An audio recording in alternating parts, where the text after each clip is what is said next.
నేను ఎప్పుడుంచో అనుకునేవాడిని, ఎందుకు ప్రభుత్వ పాఠశాలల్లో నాణ్యత లేదు, ఎందుకు ప్రభుత్వ పాఠశాలలు ప్రైవేట్ రంగంతో ధీటుగా మనం పాఠాలు చెప్పుకోలేకపోతున్నాం. నేను కార్నిగీ మెల్లన్ యూనివర్సిటీలో చదువుకున్నప్పుడు ప్రతి ఎండాకాలం సెలవుల్లో నేను పనిచేసేవాడిని. నాకున్న అవకాశాల మేరకు ఒక సమ్మర్ నేను జర్మనీలో పనిచేశాను. జర్మనీలో చూస్తే ప్రభుత్వ విద్య చాలా అద్భుతంగా ఉంటుంది. అప్పటి నుంచి అనుకునేవాడిని, ఎందుకు ప్రభుత్వ విద్య మనం నాణ్యత పెంచలేమో అని పదే పదే అనుకునేవాడిని.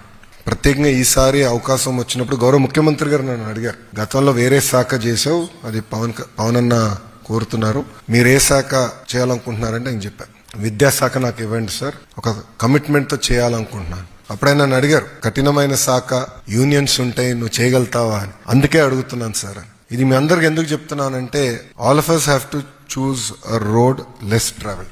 మీరందరూ అనుకోవచ్చు లోకేష్కి ఏముంది, అన్ని ఉన్నాయి కదా అని. ఎస్, తల్లిదండ్రులు బాగా ప్రోత్సహించారు, నేను ఏ యూనివర్సిటీకి వెళ్ళాలన్నా కూడా గైడ్ చేశారు, బాగా చదివా. కానీ నేను రాజకీయాల్లోకి, ప్రత్యక్ష రాజకీయాల్లోకి వచ్చిన తర్వాత ఎన్నికల్లో పోటీ చేయాలంటే 1984 తర్వాత గెలవని నియోజకవర్గంలో నేను 2019లో పోటీ చేశాను. ఓడిపోయా.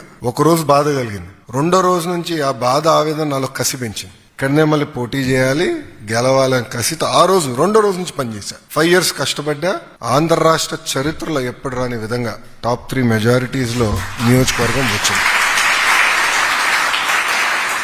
ఇది మీ అందరికి ఎందుకు చెప్తున్నానంటే, there is no replacement for will power, there is no replacement for hard work.